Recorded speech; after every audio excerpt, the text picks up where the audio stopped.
Thank you so much. Greatly appreciate everyone joining us today for the Arizona Caregiver Coalition's Family Caregiver Day at the Capitol event.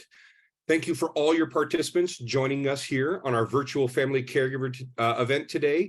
And we have an exciting agenda that we are very happy to present to you. First, I would like to introduce Shane Allen, Board President of the Arizona Caregiver Coalition and Senior Director of COPA Health. Shane will do our opening welcome and get us started for today's event. Shane? Thank you, Brandon. Hello, all. I was feeling good about this. About 10 minutes ago, we were on early. There wasn't all that many participants, and the participants grew like by 3 or 4 times in the past 2 or 3 minutes, and it was kind of fun to watch it go up so quickly. So welcome to this wonderful day, this wonderful event. I probably won't get too emotional, but those who, and a few who know me personally on here, know I do get emotional when it comes to talking about caring and caregivers. I attended my first caregiver day at the Capitol under Dorothy Kelly, and Dorothy Kelly invited me to come to that day at the Capitol. And the reason why I'm here today is my first interaction, my first visit was on site at the day at the Capitol just a few years back. So I'm proud to be a member of the Arizona Caregiver Coalition and our mission and what we do, and I'm honored to be the board president. Our goal, our main mission is to support and advocate for and on behalf of our caregivers in Arizona. I always like to talk about there's differences, and we'll get into it maybe a little bit later, but there's paid caregivers, right? And then there's professional caregivers, and then there's those of us that are family caregivers that potentially could be paid, but most aren't, right? And the support that we give comes through our caregiver resource line. That's our key. That's our main what put us into existence is a caregiver resource line. So today is we've already announced it. Today is our virtual day at the Capitol. I just want to plug it, and we're probably going to do it a few times. We will have the in-person. The pandemic is slowed down enough where we can have an in-person day at the Capitol, and it's coming up on April 6th. And so, yeah, please, if you can attend that at Wesley Bowen Plaza, there we're marketing and advertising it everywhere. It's going to be a great event.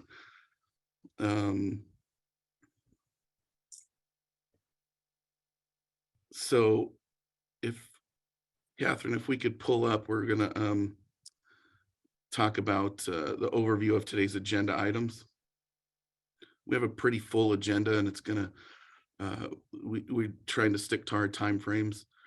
We're going to review some policy updates. I don't need to read the screen for you, but our national strategy on supporting family caregivers and our strategic plan on caregiving is a huge part of what we've been doing, and breakout groups and board participation has been huge on that, and it's something that's super exciting for us. I'm excited for those of you that are here today to see a day in the life of the caregiver. I don't want to give anything away because I'm just excited, and I have a big smile on my face, and please turn your cameras on for when we get to that. We're going to review how to be an advocate for those we care for and an advocate for yourself. The breakout groups, I think, will be a blast, and it'll be fun, and we'll get a little bit more, but we're going to break out into groups coming up. And then it will be my privilege at the end to do the David Best Awards. And I won't say too much, but we do kind of the Caregiver of the Year. There's a lot of agencies that do caregiver support and Caregiver of the Year, but this is one award that we feel strongly about, and it's deserving. And we have 2 recipients that we're going to talk about, and that's what we're going to end our day with. Just a quick reminder: we have ASL interpreters. I am probably talking a little fast, but we do have closed caption also. Anyways, glad to be here. Glad to see great attendance, and I'll turn the time back over to the Master of Ceremonies, Brandon Baxter. Thank you. Thank you so much, Shane. Greatly appreciate your leadership here at the Arizona Caregiver Coalition, and we look forward to another great year serving family caregivers throughout the state of Arizona. We're going to go ahead and move on to the next item in our agenda, which is the Arizona Cancer Caregiver Network presentation, which is brought to us by Barbara Kavanaugh, the Executive Director. Barbara is the founder and CEO of Arizona Myeloma Network and Cancer Caregivers Arizona. Barbara has been working with cancer caregivers for many years. We will now hear from Barbara about the Arizona Cancer Network and Cancer Caregivers Arizona. My cup of coffee. And I'm also happy because we've been working with family caregivers for probably the last 10 years. And it's so important to have, collaborative programs because none of us can do everything, but all of us can do something. And that's really been our motto for our Cancer Caregivers program. We actually started doing cancer caregiving because we have an organization called Arizona Myeloma Network, and that is a free education and information program for cancer patients. Primarily at that time, it was myeloma and all blood cancers, and that was in 2004. Because, like a lot of other families, when my husband was diagnosed, I was totally shocked, had no idea what that cancer was, and really had no idea of what to expect. So I think, again, the importance of the caregivers, I think, has been really not only underestimated, but also underutilized. So, cancer caregiving really is quite a unique job. Having worked, as a social worker and having, had many different jobs in my long career, I really found that even I wasn't really prepared to take on the kind of responsibilities that were, clearly needed. We started a caregivers workshop at the conference, and pretty soon there were people from other cancers coming in the afternoon. And so, in addition to our myeloma services, we expanded and actually started a whole new program, which is Cancer Caregivers AZ, and making sure we could get them the resources and the support services that they need. What we do is educate them, provide information and resources and programs that will help them more comfortable in that role, but also that they will learn some of the skills they need. And also, one of the things that I find, and I'm sure you find that also with other, caregivers, learning how to ask for help. We try to provide that for the caregiver and for the family, that they have the support they need, the tools they need, and also the resources they need. Because again, when I say to people, when you're on that cancer journey, there are certain costs that are involved, and certain other kinds of, resources that you need to help you be able to do your job. And it's actually a full-time job. And as I always say, it's probably the best job I've ever had, more rewarding than helping, someone you love live their life. All of our programs are collaborative. And also, we're also the only state anywhere in the nation that has a cancer caregiver suite that's received a proclamation from the governor over the past, it'll be 5 years this next November. And that's important too, where we bring people together and we talk about it on radio, TV, and also let the caregiver know how important they are. I do want to invite everybody.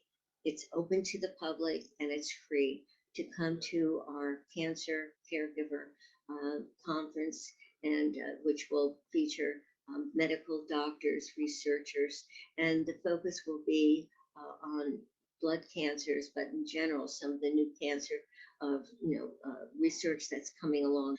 And so at the conference, it's a full day conference at Embassy Suites, and you can register going to cancercaregiversaz.com.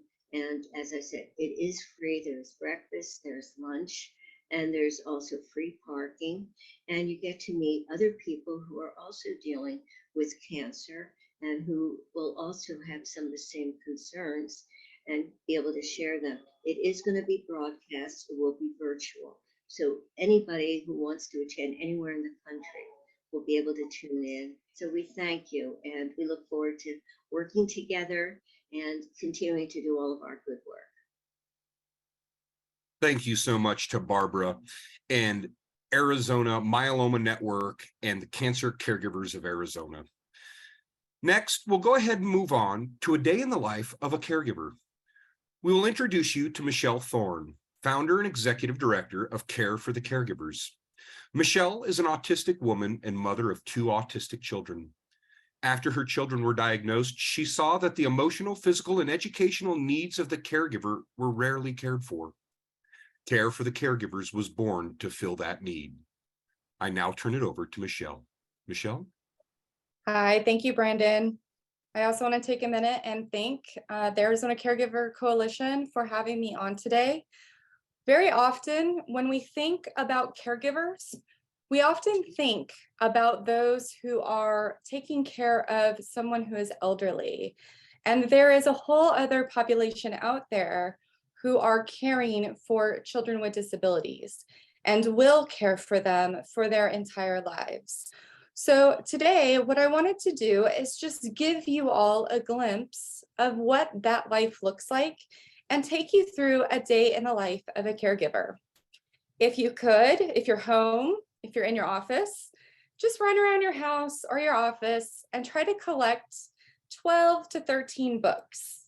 We're going to play a little game and see if you could balance a day in the life of a caregiver. I will give you about a minute to let you gather these items, and I hope that you will play along with me at home.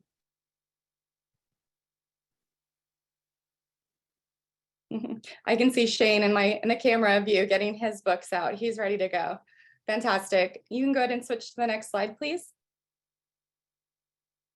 If you're participating, turn your cameras on. It's going to be fun. All right. Okay. So what we're going to do is I'm going to read a sentence, and after every sentence, I want you to take a book and I want you to put it on your head. And we're going to try to build a stack of books on our head to see if you could balance a day in the life of a caregiver. Next slide.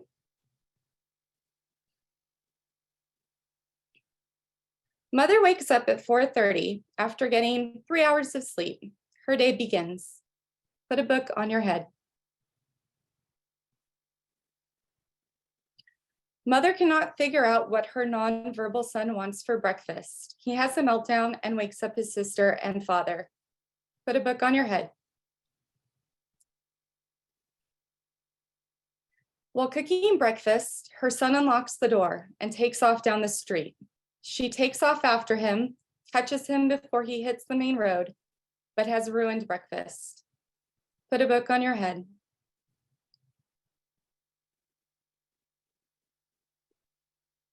During a meeting with her son's support coordinator, he gives her a list of 20 speech therapists to call, instructions on how to get her son approved for preschool, and instructions for how to apply for DDD and all techs. Put a book on your head. She goes grocery shopping, but has to leave the cart before checking out because her son has a massive meltdown in the middle of the store. No one helps, they just stare. Put a book on your head.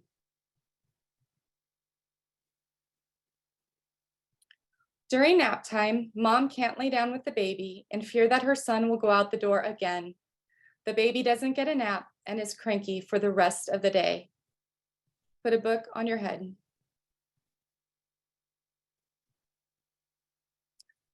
At 2, mom takes baby and son to physical therapy, where mom hears son screaming, hitting, and not participating in therapy. Put a book on your head.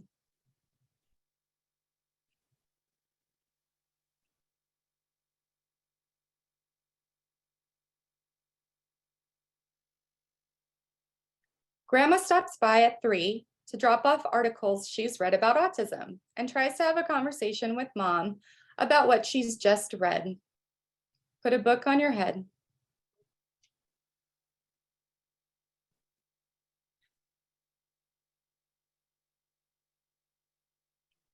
Mom gets a call from Sister to see if she's going to the family cookout.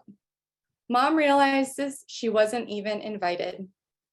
Put a book on your head.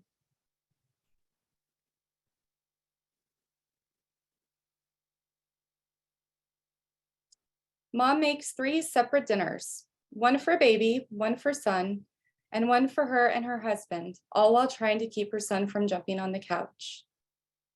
Put a book on your head.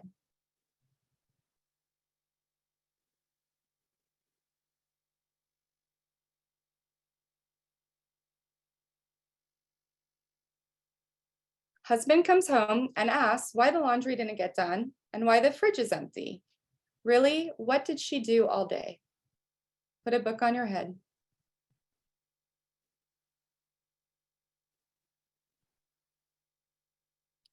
Mom takes a shower with baby and son, keeping them away from each other while they shower. Put a book on your head.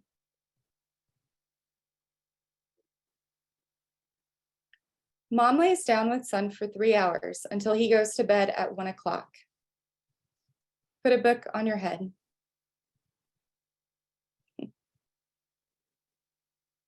Could you balance it all? We just wanted to go through this just to give you a small glimpse as to what a day in the life of a caregiver who is raising a child with a disability looks like. Very often, these caregivers go through life unseen and unsupported, and that is why we built Care for the Caregivers.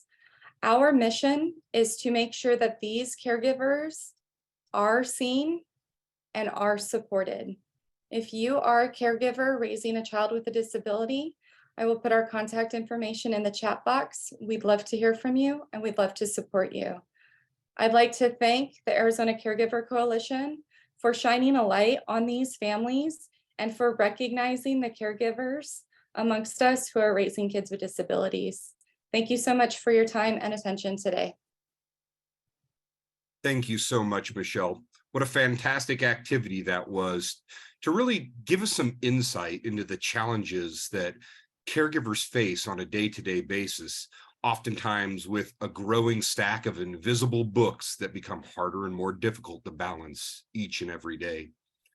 We're grateful to you and Care for Caregivers for increasing the front of mind awareness of the issues facing all of us throughout the spectrum of caregiving. So let's go ahead and look to our next agenda item, which is our 2022 National Strategy to Support Family Caregivers and our Arizona Strategic Plan on Caregiving.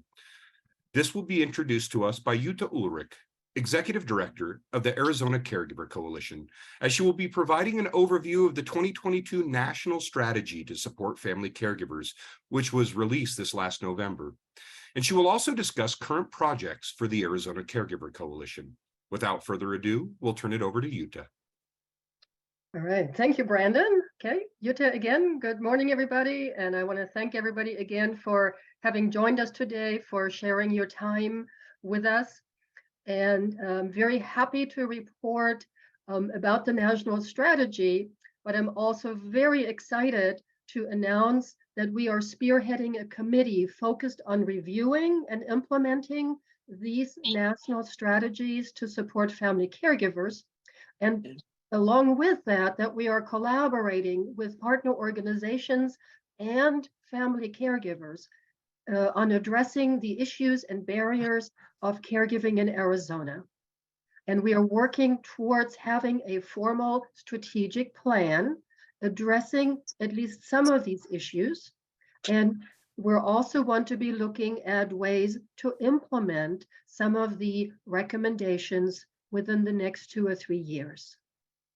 The 2022 National Strategy to Support Family Caregivers is a framework that was developed to support family caregivers of all ages, from youth to grandparents, and regardless of where they live, or what caregiving looks like to them and their loved ones. It was created by the RAISE Act. RAISE, just like it's spelled, R-A-I-S-E, the RAISE Act. And there's an advisory council and also the advisory council to support grandparents raising grandchildren.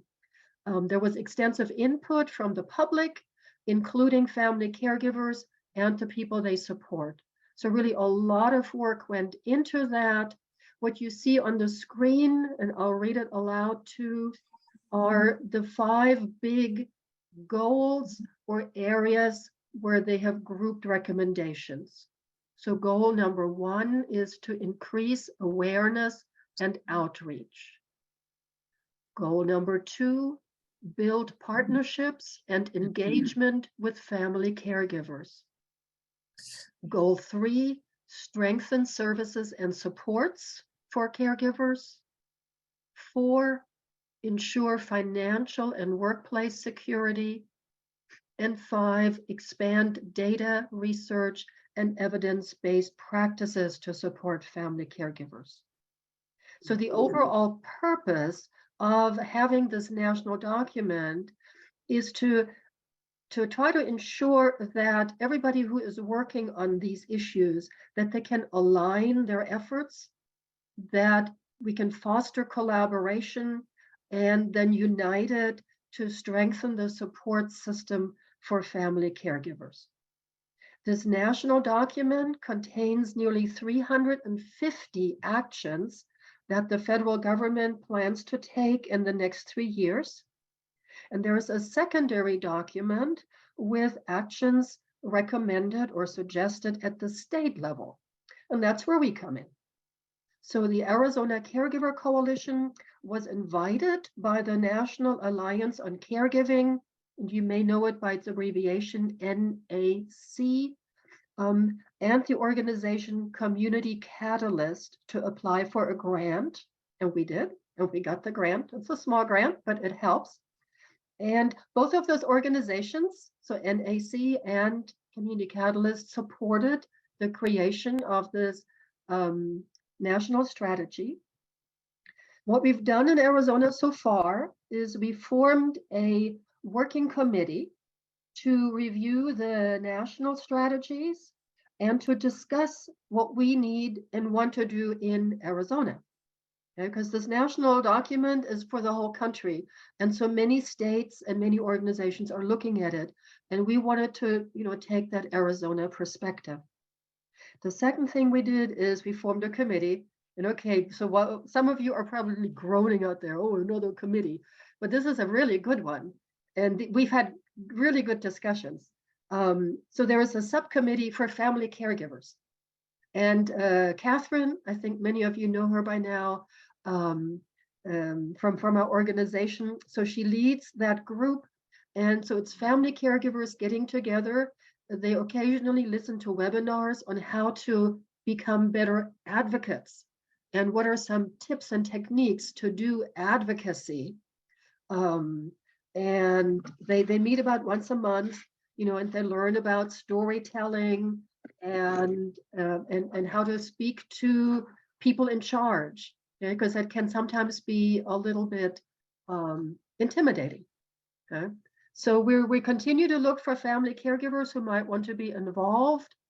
You will also hear in a bit, in just a few minutes from now, some stories that some caregivers have been telling, and that's just such important work, right, that we need to do. Can we go to the next slide? Okay, I want to talk a little bit more about our strategic plan on caregiving here in Arizona. Okay, so again, this is a group effort, lots of people, and so we've listed here some of the organizations that have agreed to partner with us so far. So we have the Area Agencies on Aging, and they're together, their organization is called Arizona Aging. We have Ability 360 as a partner, Care for the Caregiver, and you just heard Michelle. We have the Arizona Developmental Disability Planning Council assisting us.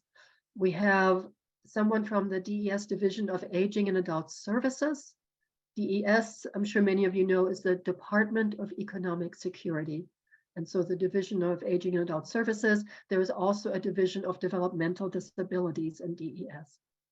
We have the Alzheimer's Association Desert Southwest chapter. I already mentioned we have a number of family caregivers. I'm happy to report that we just were contacted by a representative from Altex, Arizona Long-Term Care Services, who will plan to join our discussions in an advisory function.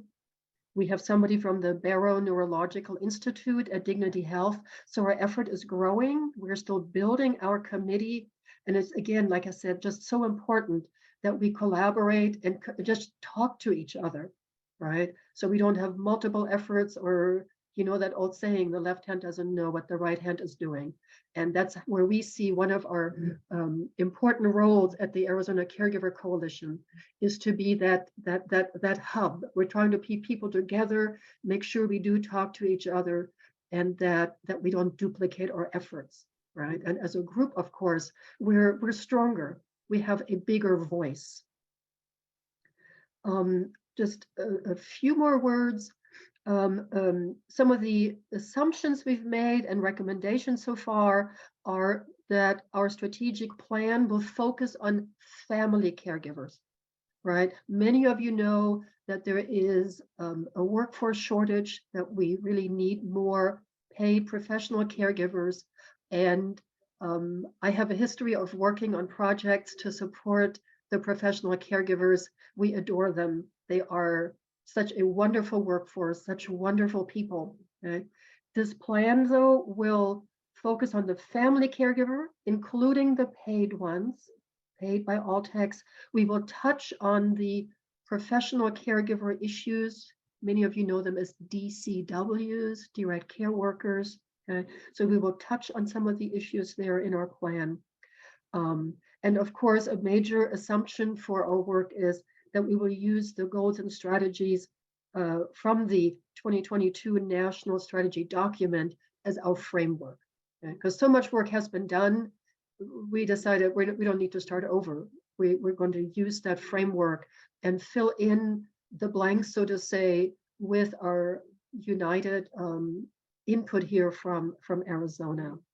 And some of the key issues we've listed so far: awareness and self-identification of family caregivers. So that would have been the goal 1, right? Awareness. We still, you know, at the Caregiver Coalition, many of you know we have the Caregiver Resource Line. We still get calls from people who say, oh, I didn't know any of this existed. I didn't know there were programs. I didn't know there were classes for caregivers. We didn't know there were support groups. Okay? And I'm getting a little bit off my script here, but one thing I always tell everybody, and we got over 100 people today on this call, please tell at least one other person, okay? Talk to your neighbor.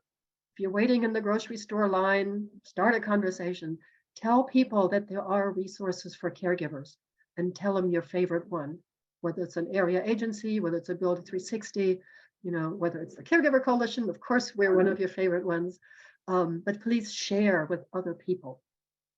We will talk about one issue that came up very specifically from our caregivers is better inclusion of family caregivers in healthcare settings.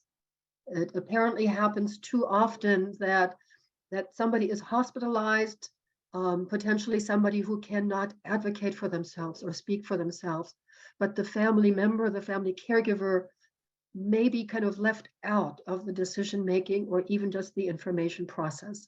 So that's going to be a topic of focus for us. We're hearing that training is needed, classes, but also some of the hands-on skills, like the personal skills to help somebody, maybe to help somebody in the bath. How do you safely transfer somebody from a bed to a chair? Okay?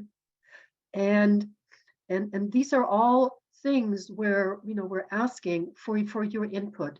And you know, I think from the agenda that in a few minutes we'll have breakout groups. That'll be another chance for all of you to give us more input into what you think we need to put in onto our list for discussion in our strategic plan. Okay? We do also have, of course, access to services, including screening and mental health supports, collaboration with employers, right? We hear from caregivers that they may have to give up their employment in order to stay home and help mom or a spouse or, a family member. Okay? And so those are real issues that need to be addressed more. And as I mentioned already, the workforce shortage. So that's just kind of a very short list of what we feel Arizona needs to look at. The work is ongoing for at least another year or so. We will provide regular updates. We don't have it on our website yet, but we will create a page on our website at azcaregiver.org dedicated to the strategic plan. And of course, you can always contact Catherine or myself if you have any additional suggestions. Okay. Again, I hope you can stay for the rest of today to hear some of the caregiver stories and to be in the breakout groups to give us more of your insights into what you think is needed or what we should be discussing. Okay. And I think I'm going to wrap up here and hand this back to Brandon. Thank you so much, Yuta, for the update on the strategic plan on caregiving. It's very exciting to see the kind of hard work and effort that goes into making sure that the issues that are facing Arizona caregivers are not being ignored. And I would be remiss if I didn't address one of the questions in our chat box from Michelle with the Arizona Commission for the Deaf and Hard of Hearing, who says it's very difficult to advocate for yourself when you are quite ill or suddenly incapacitated. And Michelle, you're absolutely right. It can be very difficult to be your own advocate. And that's why it's so important to hear about the other agencies that do exist within the state of Arizona that can pick up these issues and advocate on behalf of family caregivers across the state. So please reach out to the Arizona Caregiver Coalition, your local area agency on aging, AARP Arizona, and make us aware of the issues that you individually or as a group are facing. And we will be happy to pick up that banner and make sure that your voice is heard, because you are absolutely right. It's very difficult to advocate for yourself when you are quite ill or suddenly incapacitated. So we cannot forget that it does take a village, and we are happy to be your village. So let's go ahead and take a look at our next agenda item, which is hearing stories from family caregivers, or actually it's how to be an advocate. And Catherine Steele Watson with Arizona Caregiver Coalition, who is the program development coordinator for the ACC, will be taking a few minutes to talk about advocating for yourself and your fellow caregivers within your community. A very timely topic considering some of the things that are coming up in our chat box. Catherine? Thank you, Brandon. Good morning, everyone. So as Brandon mentioned, my name is Catherine Steele Watson, and I'm the Program Development Coordinator with the Arizona Caregiver Coalition. And thank you all for allowing me to share with you a few minutes on how you can be an advocate for yourself, for your family member, and for your fellow caregivers in the community. So the first and most important thing on how to be an advocate is to share your own story and experiences. Your story is incredibly impactful and powerful and is valuable. Sharing your story with those in your community can help people understand your perspective as a caregiver, understand some of the things that you are going through, and maybe help them identify as a family caregiver as well, and see aspects of your story that resonates with them and their own stories. That kind of brings me into my next point, is to listen to your fellow caregiver stories. After sharing yours, you may find someone, whether it's in a grocery store, as Yuta mentioned, that is also a caregiver, that may be caring for someone in a similar capacity as you, or that may be caring for someone in a completely different capacity. Each caregiver story is unique, and while different aspects may overlap and be similar, every caregiver has their own journey, and every caregiver deserves to have their stories be heard. So a great way to be an advocate is to listen to your fellow caregiver stories. Also, to advocate for your rights as a caregiver and for your family member. As caregivers, we all advocate for our family members' rights and to make sure that they are getting well taken care of. But you also have your rights as well. If you remember our previous Family Caregiver Day last year, we had individuals from Levanta talk about your rights as a caregiver and your family members' rights through the Medicare program. That is incredibly impactful information, but you also have that ability to stand up for yourself, speak your voice, and to have your voice be heard. Also, as Brendan Blake mentioned before, or Brendan Blake mentioned before, I'm getting confused with all the Brandons, connect with your local representative. Getting in touch with your representative to share your story can help them become more aware of how impactful caregivers are in the community. There are 53 million caregivers across the United States, over 53 million, and that was from 2020, a study done from the National Alliance of Caregiving and AARP, but there's probably much more than that. And just being able to have your local representatives understand the true impact that you as a caregiver make in your community can be huge. And that is a great way to share your story and to advocate for yourself and other caregivers in your community. And when you contact your representatives or that person in the grocery store, advocate for the caregiving community. You all are unique, you have your own stories, but you all are also incredibly important and meaningful, and your community deserves to be seen and heard. As Yuta mentioned, we do have the Caregiver Advocacy Subcommittee group that meets every other month on the last Tuesday of every month, where we talk about how to be an advocate, how to approach your local legislators. We also talk about some of the issues that you as a caregiver have faced in your own caregiving story. So that way we can get a better understanding of what you as a caregiver experience on your daily lives.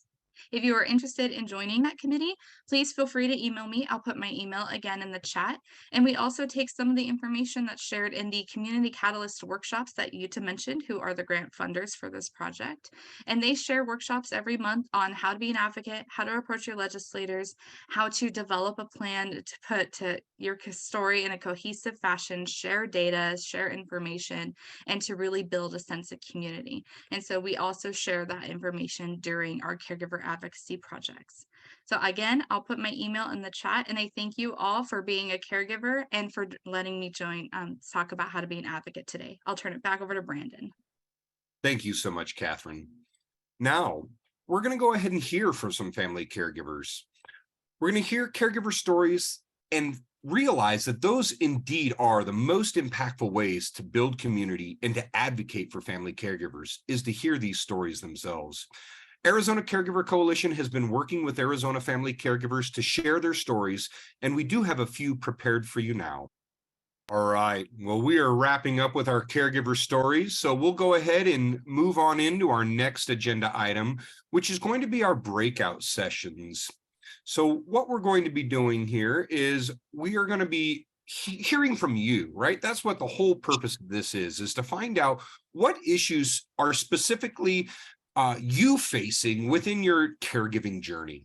So we're going to go ahead and turn it over to Catherine, and Catherine's going to go ahead and put us into different breakout rooms. I believe we have 5 different breakout rooms already established and set aside for you. So if you do need an interpreter, please message Catherine directly, and she will assign you to the room with the interpreters in it. So Catherine, take us away. Thanks, Brandon. So we are going to be doing breakout groups. It'll be for 25 minutes long. We have 5 breakout groups where we will have an individual from ACC or from one of our partners facilitate the discussions. You'll be automatically assigned to a breakout room, but if you do need captions or interpretations, please message me. I will move you into room 1. So that is going to be where our interpreters and our closed captions individual are going to be. And also, if you maybe happen to be a parent or grandparent raising a child, please also message me and we will reserve room 1 for you as well. So if you need the interpretations, or if you want to speak to Nanette or Michelle, who are the experts on the caring for a child with a developmental disability, please message me and I will move you manually. Otherwise, I will open the breakout group shortly. So you'll be given a warning when we have 10 minutes remaining, 5 minutes remaining, and then 1 minute remaining. Please, if you, I will close the breakout groups, but if you want to return back to the main group early, please make sure that you hit the return to main room, not the leave breakout group button, not the leave meeting button. If you leave the meeting, you will have to log all the way back in. So please just hit the leave breakout group button. I believe it's the blue one, not the red one. So again, if you guys have any questions or need to have those specific accommodations, whether it's the interpreters or if you're a parent raising a child, please message me and I will make sure you get moved to the appropriate room. So I'm going to go ahead and get that set up and let everyone go ahead and message me and I will get those started and you will be notified when the breakout rooms open. Just give me a couple minutes here. And also before I move on to that, these are the questions that we are going to be talking about during our breakout group sessions. So what are your needs as a caregiver? What services do you see missing for family caregivers in Arizona? What changes you would like to see made for Arizona family caregivers? What type of services do you believe would have had a significant impact on your life as a caregiver? And what financial needs come up in your role as a caregiver? I will also put these questions into the chat as well. So just give me a couple minutes to set up the breakout groups and then I will get everybody moved over.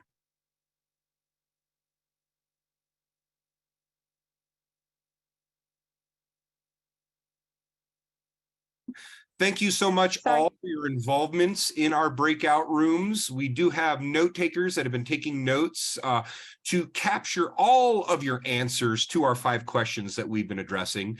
And I just wanted to say thank you all so much for your information and for sharing. We know it can be incredibly difficult as a family caregiver to open up and to share with a lot of people that you don't know about your very specific needs and concerns.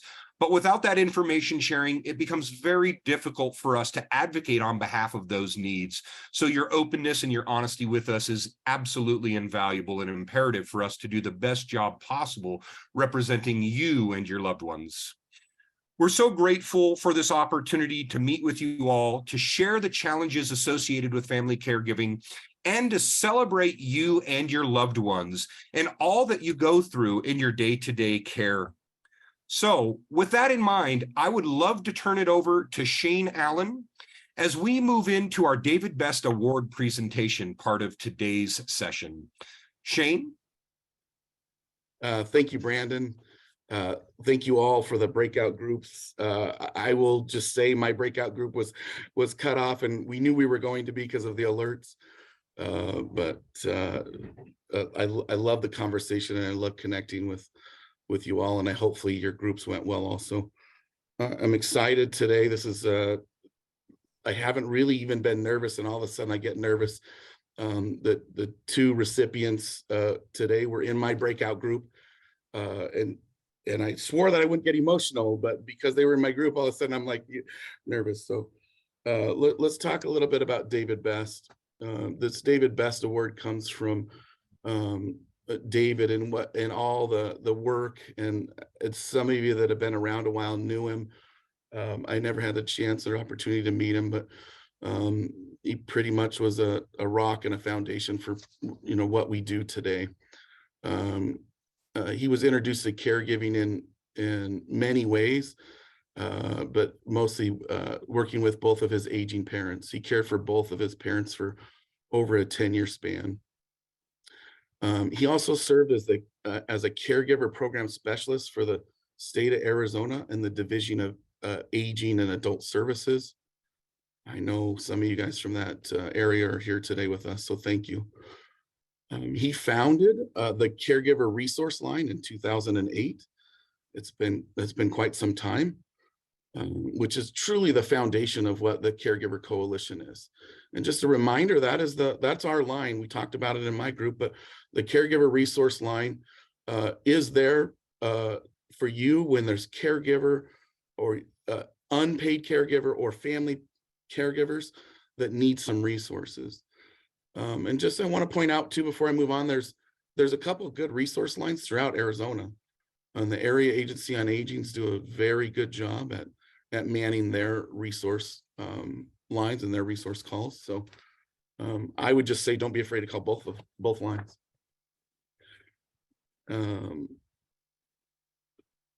So the criteria for the David Best Award and for what we call the Family Caregiver of the Year and embodies the spirit of caregiving. It champions the rights of caregivers through advocacy and through education. It promotes and supports the cause of caregiving throughout Arizona. It upholds and reflects the mission and the vision of what we do at the Arizona Caregiver Coalition.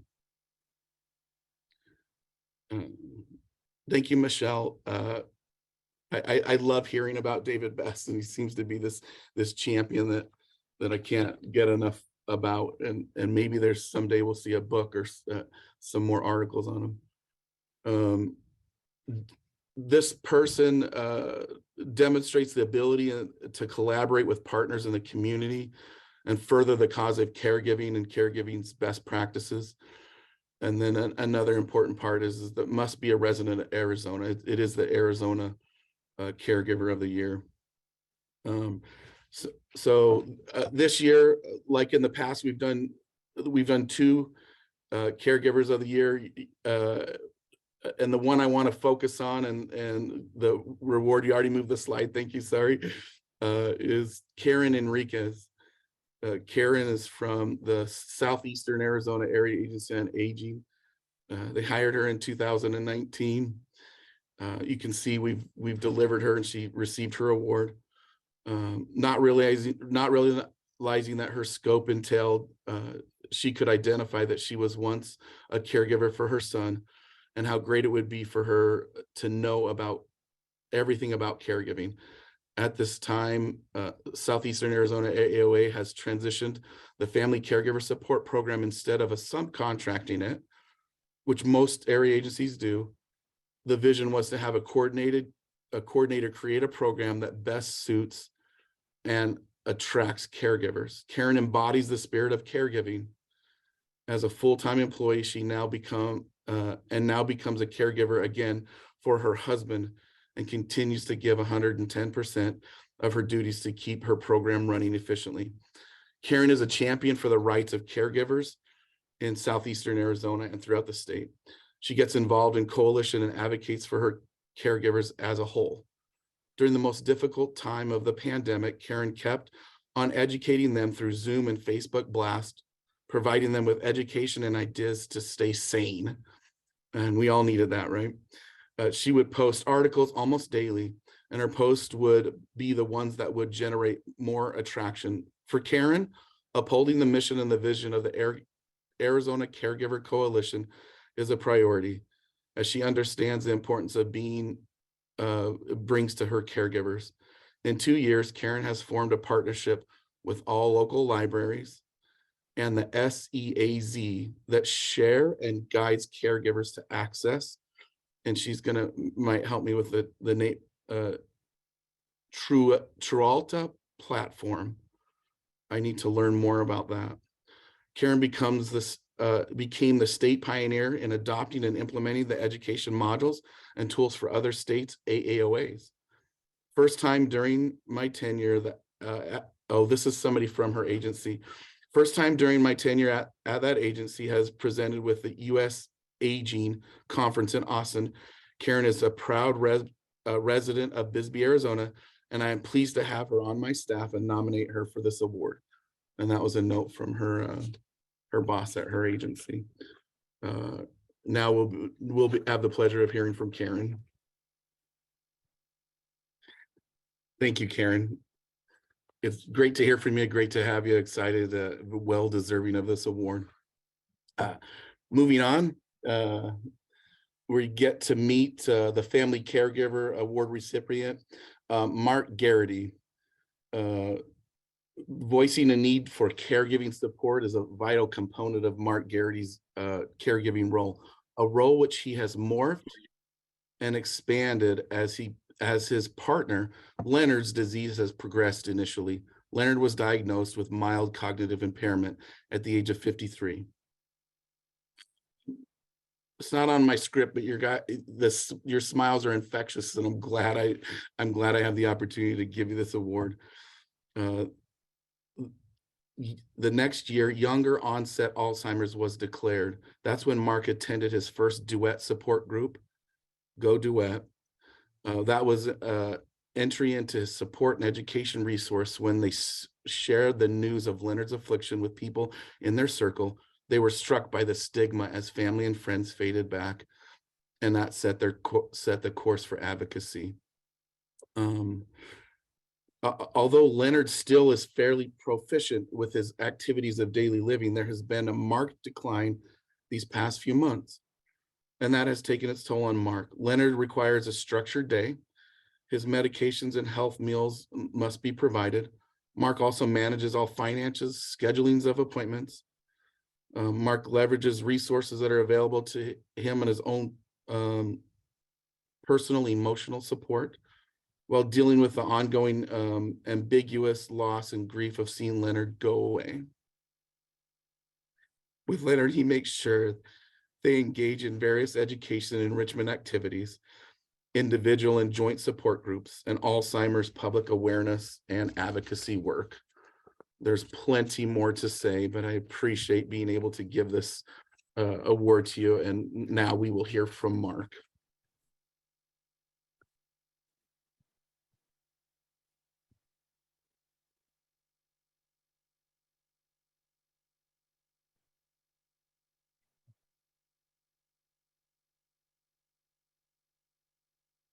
Awesome. Mark, thank you. Well deserved, and continue health and wellness for you too as we go on, continue on this caregiving journey that I truly believe that all of us are on, especially on this call. So thank you again. Thanks for all the participation in that. I'll go ahead and turn back the time over to Brandon Baxter, or Brandon. Thank you. Thank you so much, Shane, and congratulations to both of our award recipients. We know that there were a tremendous number of people who were up for these awards this year, and we're grateful for everyone and all the hard work that they do to continue to advocate on behalf of family caregivers throughout the state of Arizona. We are very happy that we finished another wonderful Family Caregiver Day event. Thank you all for joining us. I want to say that we do have our in-person event coming up on April 6th.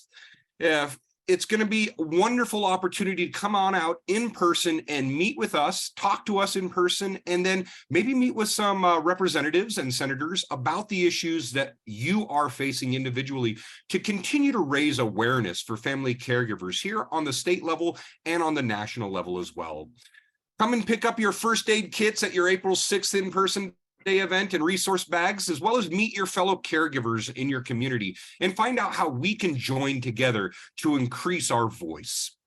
Visit our website at azcaregiver.org to learn more about our resources that are available to Arizona family caregivers. And before we go ahead and leave today's event, I'd like to leave us with a little thought to ponder. Helen Keller once wrote, "Walking with a friend in the dark is better than walking alone in the light." And while your situation may seem to be shrouded in darkness right now, remember, you are not alone. Help is close by. We just need to reach out and grasp it. So please, take the information that you learned today and share it with those within your community, so those that are walking through the dark alone right now can have a friend to come alongside them and help them through this challenging journey. We are grateful to be a part of your lives, and we know the incredible work that you do for your loved ones and for communities as a whole will not end just because today's session is coming to a close. We know that the work never ends and that your needs are going to continue to grow as we move forward in this journey together. So reach out to us. Let us know how we can be of assistance to you, and we will continue to advocate on behalf of you and your loved ones each and every day. From the bottom of my heart, thank you for letting me a part of your lives in this day. And please remember, you're not alone. Help is out there. We just need to ask for it. Have a wonderful day. Okay, I'll add a few comments here before we quit. I do want to thank our sponsors. You've seen their logos here. We're truly grateful, and they're also sponsors for our in-person day. I don't know if there's another slide. I also want to thank those who are maybe not listed as sponsors, but who really helped make this event happen, right? And so we have board members, we have our partner organizations, we have our speakers. So I wanted to again call out Ability 360, the Arizona Commission for the Deaf and Hard of Hearing, Care for the Caregivers, Michelle and her wonderful presentation, Brandon, no, Shane, I'm getting my name mixed up here. Shane is with COPA Health, right? He's also on our board of directors. FSL is a supporter. Brandon Baxter, right, is with the Northern Arizona Council of Governments, the area agencies there. And Raising Special Kids has been a supporter. They're on our board, okay, and other organizations. So I'm just going to say, thank you to everybody who has helped with this event and who in general is there to support family caregivers. And I know people are leaving because it's probably lunchtime. We did have a few gift certificates and the names we have picked out. I'll just mention them quickly. We'll contact them if they're not here. We had Bonnie Levitt, Christopher Bain, Diane Berkey, Barbara Lopez, and Karen Pay. Those, we have those 5 gift certificates, and we'll contact you and make sure we get your mailing address to get a gift card to you. Again, thank you all so much. Do come to our Caregiver Day on April 6th. It's going to be great fun. It's in person. Be sure to wear a hat. I'm sure it's going to be sunny and getting warm. We'll have some refreshments. Yes, we do have first aid kits. Our theme for that and kind of the rest of the year is first aid for caregivers. So we have first aid kits and information packets, but we really want you all out there. Think of it as a caregiver rally, right? We want to show that we are a community and that we stick together, we support each other. All right. I think that's it. Shane, any last words? Anybody else? No, thank you all. And please get the word out. We'll see you April 6th. That would be my big word. Let's get the word out. Bring a team member, bring a friend. Let's go see them at the state capitol. Thank you.